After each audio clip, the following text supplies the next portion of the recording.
Now, we are always looking to give Irish businesses a bit of a boost, and today we're delving into the world of interiors by meeting some of the very talented exhibitors who are taking part in this year's Love Your Home exhibition, which, by the way, takes place in the City West Convention Centre the 8th, 9th and 10th of March. If it's something you're interested in, get yourself organised, get online, and you can get tickets and go and attend it. Now, the first person we're meeting this morning is Emma Campbell. Good morning, Emma. Good morning, Mark. How are you? Now, it's quite obvious what you do is painting, but your journey to this was unusual because you were a beautician in a former life. Yeah. I was a beautician, had my own salon in Newbridge, County Kildare, and worked with that for many years. But now that's painting of a different kind, aren't you? You are effectively painting on people's faces. Yeah. I know, it's a different type of craft, but yeah.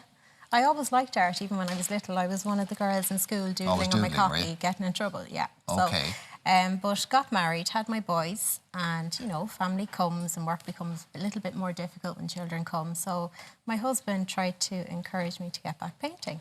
So I did. So art became your kind of your me time, did it? It did. It became my me time, my little bit of chill out space from the boys when he came in from work. But it grew, it got a little bit better, and I got into a few galleries. I'm in the Irish Design Gallery in Dunleary, Omnibus Home in Belfast, and I'm about to go into the Blossom Tree down in Fermoy. Okay. So it became kind of busy, and through exhibitions it just grew on my Facebook and Instagram. Okay, so you're an artist and you're in galleries, so why would you be part of an interiors exhibition then, so? Funny enough, because when people actually go to home interior shows, they're not just looking for your lamp or cushions your sofa. And all that kind of stuff, they're looking for art on the wall as well. So I found last year the show was fantastic. The footfall was so busy over 2 days. That's why they're doing a 3-day show this year. And so obviously you will provide them with a bespoke piece of art. Yes. So you take commissions. Yes, I take commissions. And okay, and how does that work with or get in the way of your muse, your inspiration? Well, it can, but you have to set aside specific time for your commission work. So this year I've been particularly So what busy. the customer wants, the customer gets? Pretty much, yeah. Okay, you know, and do you find that, is that more difficult or easier? It's more difficult because you really have to focus and concentrate on what you're working on. Because you're being told what to do. Yeah, and you want to get it right for them too. Of course you do. So my own work would be more free flow, and I'd have a lot more fun with it. Don't get me wrong, I have fun with commissions too, but yeah, it's... Now, are these commissions or are... No, these are... Okay. Yeah, these are two paintings. You can kind of see there is a sort of theme here. Now, I know nothing about art, right? Yeah. But this would remind me a little bit of Jackson Pollock type stuff. Splashing, yeah, absolutely. I'll take that. But and as you move away, the closer you get to it, stuff appears or jumps out at you. From a distance, it just looks like a really nice, colourful piece. Yeah. So there's a lot of thought. There is a lot of thought. There is a thought process. There's method in this madness. There is, yeah. Now, price. Well, they range. Okay. So I would the small one down there? The small one's a little wee print. So she would start at €125, and as the prints go up, they get more expensive.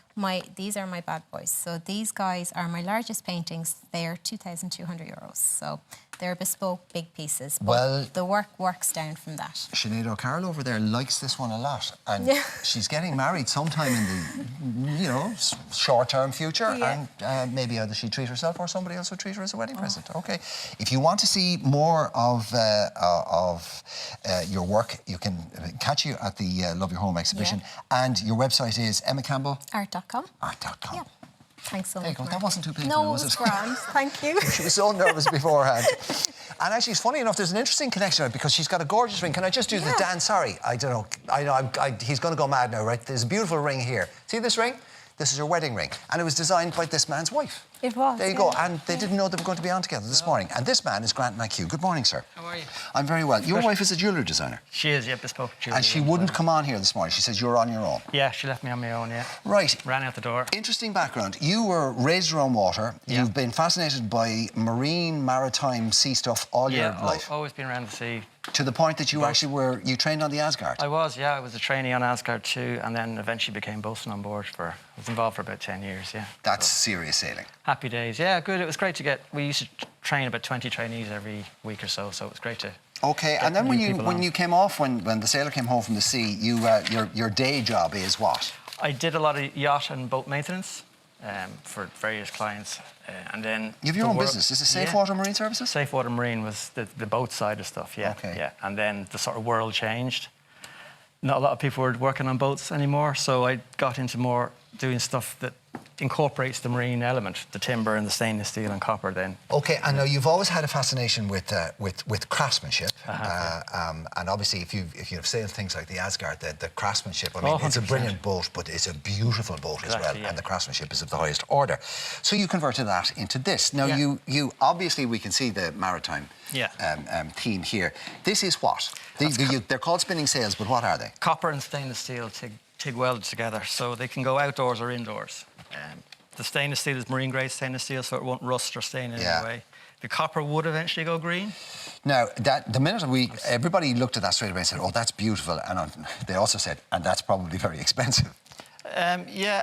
Certain bespoke items will be a little more expensive than. Okay, this would be what, 500-600 quid? It's 650 for that. Yeah. Okay, well you can actually, I don't know whether you're getting the full benefit of it at home or not, but it is a beautiful piece of work. Thank you. I'd hate to put it outdoors, but I'd imagine it's obviously weatherproof. Oh, 100%. Yeah. The copper would eventually go green. Yeah. I'm sort of scared to let one do that in case I like it. But the smaller one here, Zanzibar. Yeah, that's just a little bit of fun. They started about €120. Okay, now tell me about these, right? Because I don't imagine there's a kitchen in the country that doesn't have a chopping board of some sort.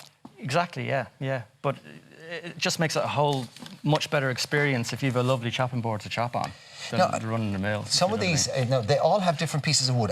These are all different types of wood, I'm assuming. They're not stained, are they? No, God, no. These are all face grain boards, which would be like looking at the tree. Yeah. And these are end grain boards, which would be looking down the tree. So you've got the grains sticking up. Okay. So these boards would be much better for your blades. They'd be more forgiving.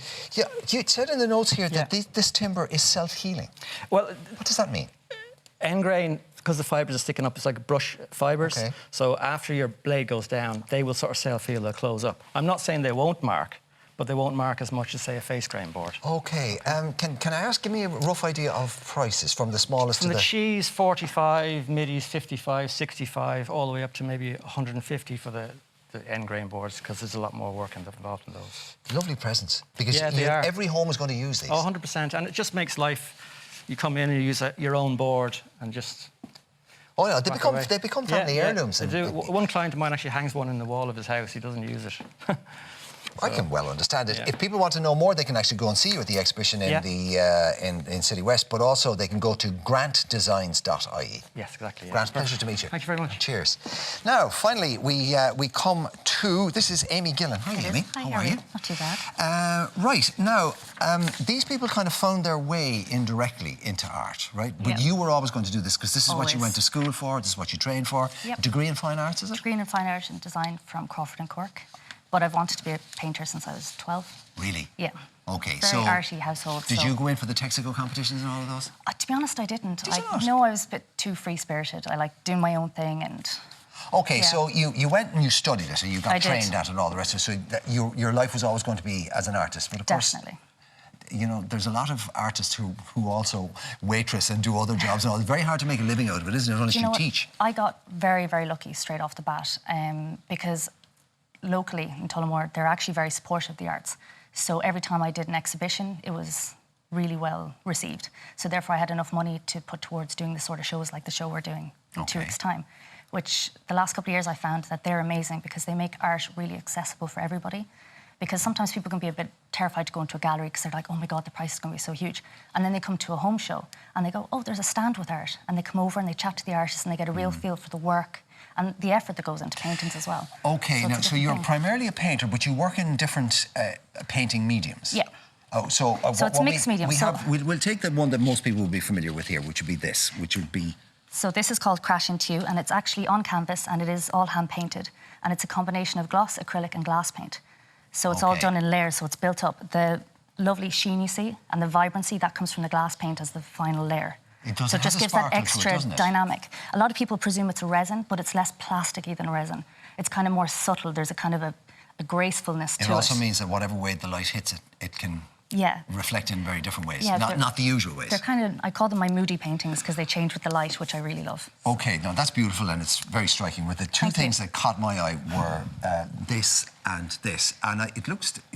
You'd almost be mistaken for thinking it was kind of like a version of stained glass or that style. That's what I was going for. Because you can see the metalwork. Was it? Yeah. I didn't know that. I'm a huge fan of Harry Clarke, you see, so I absolutely adore him. So this is beautiful, and the intricacy and the design. This is paint, it's acrylic, it's what? So basically, I hand draw these first. then I draw onto the canvas, then I paint into it, and then I lead over it again. So it actually is paint, but the lead liner, the silver and the gold, is a special type of liner. It's like trying to draw with icing, pretty much. So you make a mistake, it's gone. Well, start look, again. All of the stuff you've done here this morning is beautiful. These, because I have one of the presents I got for my wedding was a piece of stained glass by somebody, right? Because I have I don't know what it is, passion for it or whatever. That really caught my eye. Can I ask you how much? So I have very affordable work and very expensive work. So it ranges. You can get a very small painting for about 120, which are perfect gift size. Absolutely. And I've got about twice the size of this for about 6,000. So it's just a lot of time. They take months at a time. Something like that. About 350, 450, it depends on the piece. Well, look, you know what? They're all beautiful. It's gorgeous, and I think I know where I'm going to be on the 8th, 9th, and 10th of March. I'm going to be in the City West Convention Centre, seeing this and more like it. Wish you all the very best. Thank you for coming in and sharing it with us this morning. Right now, coming up very shortly, Marietta Doran is back with more Great Spring Style to give your wardrobe a revamp.